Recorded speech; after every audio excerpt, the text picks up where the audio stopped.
All right, go ahead. Tell us what we're doing. So today we're going to be upgrading the battery on this Nissan Leaf, which has a 30 kilowatt hour battery in it currently.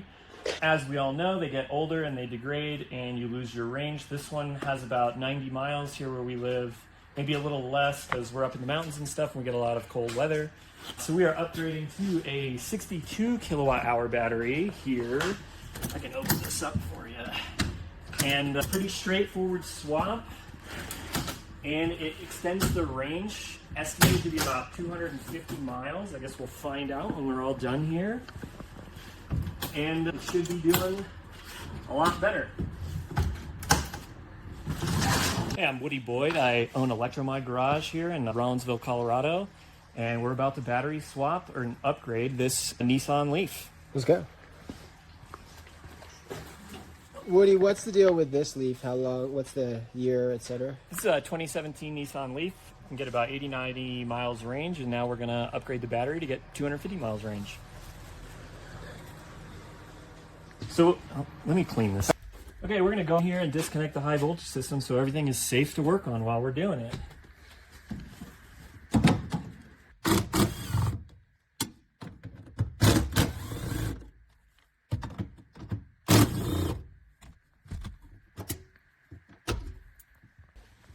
Woody, why do batteries degrade? They really need to be thermally managed, which means heated and cooled in the environment. And just the original tech that Nissan put into these cars didn't have any way to cool them off. So when you're sitting in traffic and your regular car gets hot, it's the same for an electric car. The battery just gets hot, you're sitting there on pavement in the hot sun, it's 100 degrees out, and then you're sitting on the hot pavement, and so everything's just cooking, and batteries do not like that.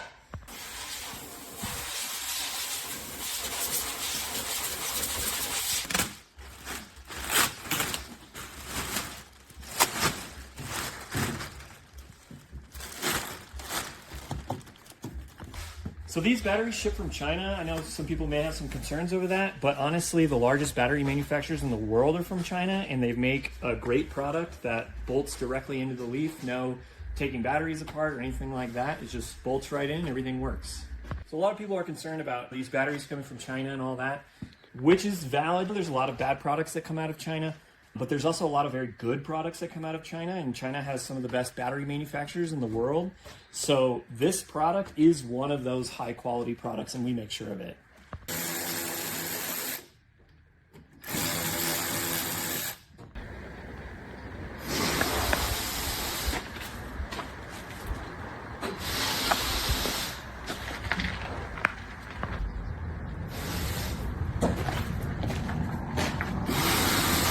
All right, why would someone do this instead of just buying a new car? They could buy a new car, but this is a pretty cheap upgrade to give you roughly the range of what a newer EV would have. A new Tesla or something like that, around 300 miles. We're about 250 with these. And it's relatively inexpensive. $10,000 may seem like a lot of money, but it's way cheaper than a $50,000 new car payment or something like that to get those 300 miles.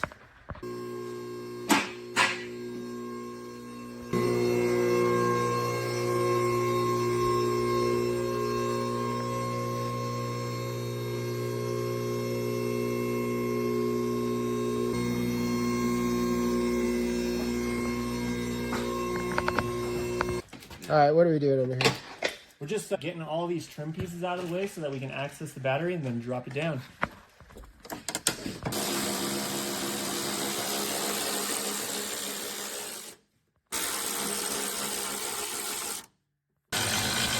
We're just gonna loosen so they're out of the way.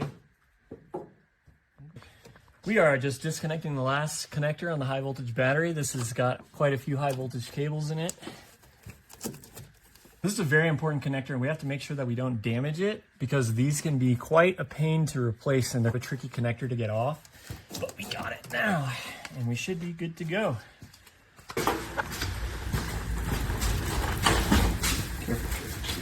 So this table is going to hold the battery, so we're going to lower the car down onto this, and then we're going to disconnect the battery, and then we're going to lift the car up off of it. And this table is very strong.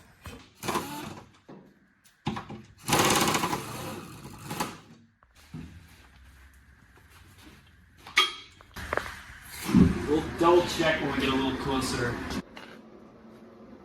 pretty good.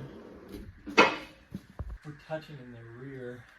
I guess that's fine. We'll drop down a little.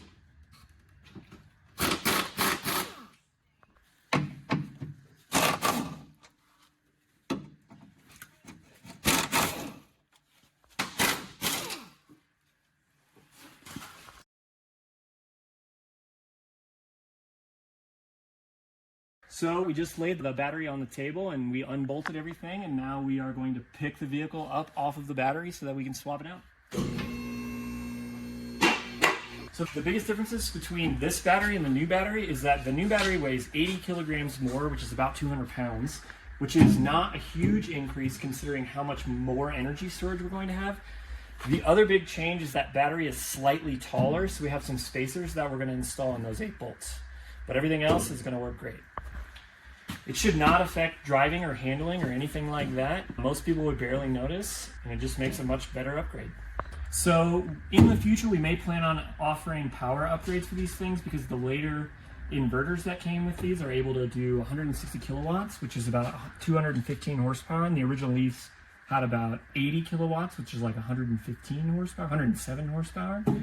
So we're gonna get these. You have to do a battery upgrade to upgrade the inverters. So this is always step one. You get more range, and then in the future, you could have more power.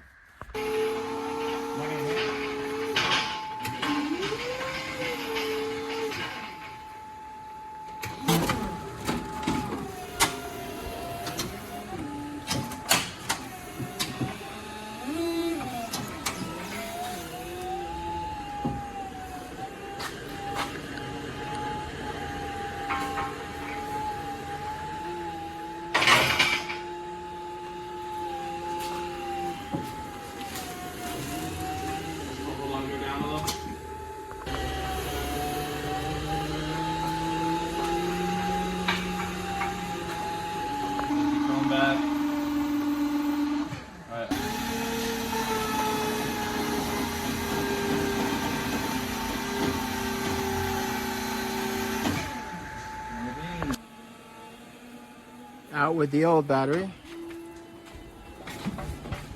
Woody, just talk us through this, what you're doing. We're just repositioning everything, trying to line everything up before we bolt it back in the car.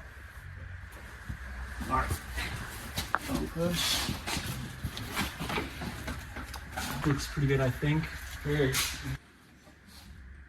So we do lose about 1.25 inches of clearance just from the battery being a slightly taller dimension, so we have to space it away from the body just a little bit.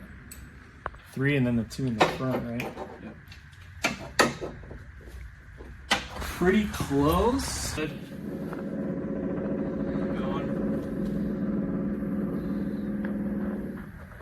right.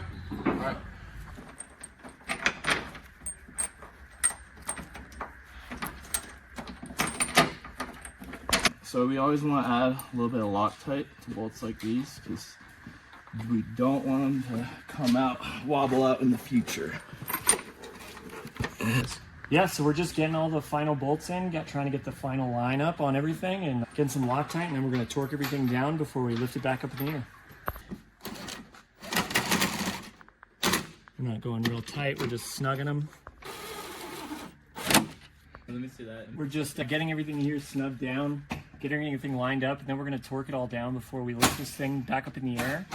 So we want to make sure that everything is torqued to spec, and we put a little Loctite on it just to prevent anything from backing out in the future.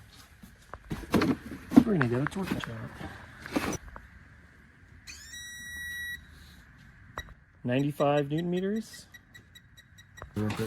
So right now, we're starting from the middle, tightening the bolts up, just getting the weight off the table of the battery. Starting to come off the bed here. Yeah. The car's a little lopsided. All right, go ahead. I'm gonna go ahead and do that, and then we'll get the spacers underneath of them.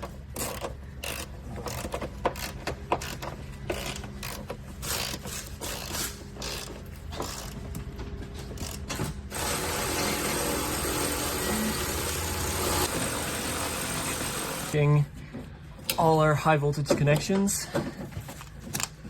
We're going back together. Pretty easy, pretty straightforward. Good up, too. fighting cars. Yeah. Yeah. So.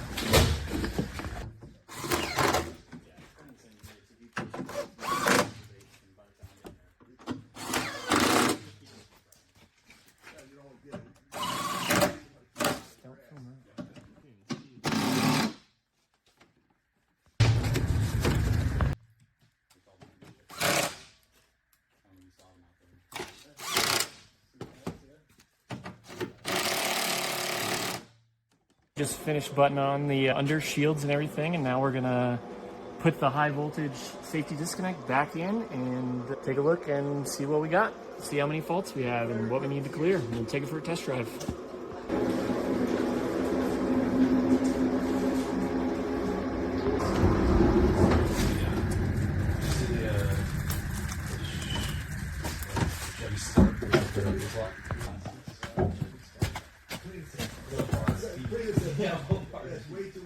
So we're just putting the high voltage safety disconnect back into place so that we can fire her up and scan it and see what faults we have.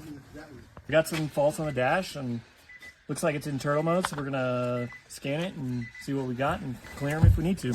We just have faults because we have a completely different battery in there, and so we pulled everything out and then put back a whole new battery that has a different charge level, and the car is just, wait a second, what just happened?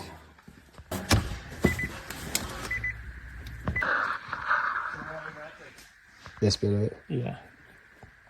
Just talk us through what you do. Go ahead. We're going to connect it to the scanner here and just see if we have any faults or what faults we have and figure out how to deal with them. All right, we're going to hop in and take it for a test drive. We've cleared all the faults and everything should be good to go.